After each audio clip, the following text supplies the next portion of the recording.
Welcome to Cyber Bytes, your weekly dose in the latest in cybersecurity news. I'm your host, Edwin Kwan, and today we've got a packed episode covering everything from cyber attacks disrupting major airports in Europe to phishing campaigns targeting Python developers, generative AI-powered hacking trends, the urgent funding crisis in open source infrastructure, and GitHub's ramped-up fight to secure the NPM supply chain. Let's jump right in. Let's start with a big one, a cyber attack that disrupted operations across major European airports, and this includes London Heathrow, Brussels, and Berlin Brandenburg. The disruption centered on the Muse software from Collins Aerospace, which runs key passenger processing systems. Self-service kiosks and automatic baggage systems went down, and it forced staff back to manual check-ins and baggage drops. This resulted in long delays, very frustrated passengers, and inevitably flight cancellation.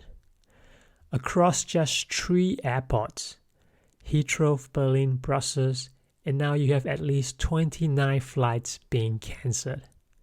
And while that number seems relatively small, imagine the ripple effects. Tightly packed airline schedules means delay cascades quickly, and a few hours of downtime can ruin days' worth of planning. Air travel is one of the most interconnected systems in the world. When one piece goes offline, the dominoes will fall.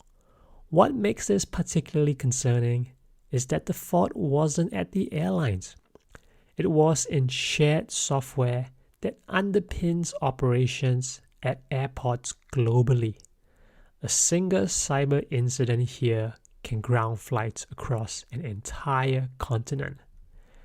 Security are calling this incident a loud warning. Aviation is moving quickly towards digitization, but security dependencies are pretty fragile. And unlike weather-related disruptions, these systems fail because someone wants them to. That risk curve is only going to climb. And now, from airports to developers, if you code in Python, you want to pay attention to this. Researchers have uncovered a large-scale phishing campaign hitting the Python package index, better known as PyPy, and it is the backbone repository for Python libraries and package distribution. The phishing email looks like notifications from PyPy warning developers of issues with their packages. The catch is that they link to fake login portals. Unsuspecting developers who enter credentials end up handing attackers the keys to their accounts. Once inside, attackers can upload malicious packages, infecting users downstream. This is a textbook supply chain compromise. One trusted library, if poisoned, can push malicious code into thousands of applications in hours. What's disturbing is that attackers weren't trying to break PyPy itself. They are targeting the weakest link, which are your developers.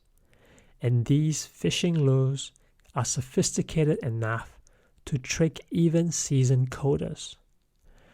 Experts warn developers to double-check all communication, enable multi-factor authentication, and never trust a login prompt from an unknown link. Speaking of evolving threats, Gartner just released a survey highlighting a surge in AI-powered cyber attacks. Nearly 1 in 3 organizations said they face attacks augmented by generative AI in the past year. So what does that look like? Think of hyper-realistic phishing emails generated by AI that mimic a CEO's writing style, or deep fake videos convincing enough to trick employees into transferring funds. Attackers are leveraging synthetic media, auto-generated personas, and disinformation campaigns at scale. And your traditional filters are struggling to keep up. Generative AI is being exploited to craft attacks that feel personal and human. Classic red flags that you used to see, like spelling mistakes, awkward phrasing, odd grammar, all of that vanish when an AI model is spinning up the content. And this isn't slowing down. Generative AI is cheap, scalable, and accessible to malicious actors. That's why experts urge that defensive security tools need AI as well, and it helps to detect anomalies at scale that no human can monitor. But here's the thing, it's not just a tech challenge. Organizations must train employees to spot modern phishing attempts and question concerningly perfect communications. Awareness remains critical even in an AI-powered battlefield. Now, onto a story that goes to the heart of everything we've discussed so far: open source infrastructure.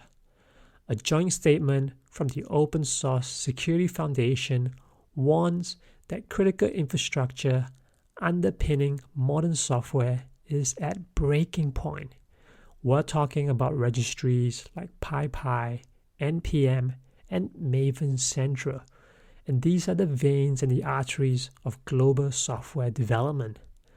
These systems are used by millions daily, including your Fortune 500 firms, financial institutions, and yes, even governments.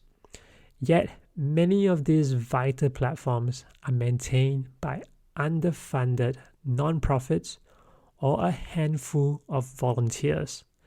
The imbalance here is pretty staggering.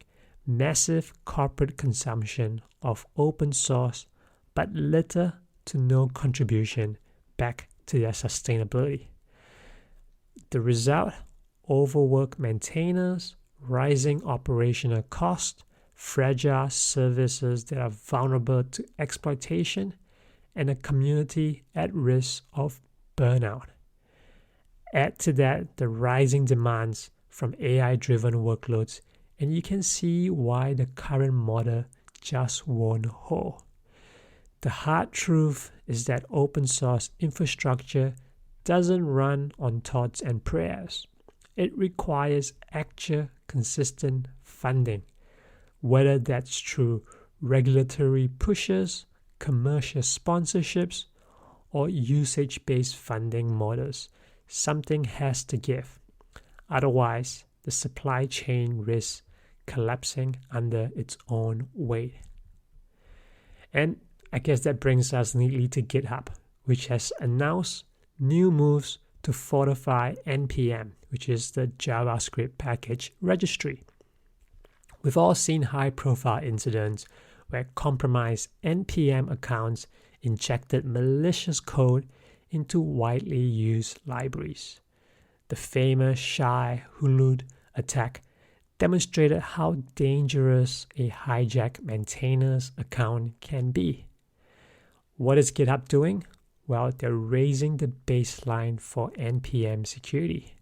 Some of the key changes include requiring two-factor authentication for local publishing. They're going to be phasing out legacy token-based authentication in favor of stronger FIDO2-based authentication. They'll be introducing granular, short-lived access tokens and expanding trusted publishing workflows to minimize the chance of compromised pipeline injection. And these things here are not just minor tweaks. they represent a fundamental shift in how developers interact with NPM. It's prioritizing account security before convenience. And GitHub acknowledges that this may be disruptive, but they've pledged clear documentation and migration support for maintainers. The broader message here is reassuring. Major platforms are finally recognizing their role as guardians of the supply chain and making tough preventative changes before the next big crack appears. So what ties all these stories together? Interdependence. Whether it's airports relying on shared software, developers relying on package registries, or companies relying on open source ecosystems, the chain is only as strong as its weakest link. Cyber criminals understand this, which is why they keep targeting bottlenecks, your maintainers, and the emerging technologies. For organizations, it's no longer enough to secure your own walls. You need to understand the supply chain you live in and take responsibility for their resilience. And that's all for today's episode of Cyber Bytes. I'm Edwin Kwan signing off, and we'll see you next time with more insights into the threats and solutions shaping our digital future.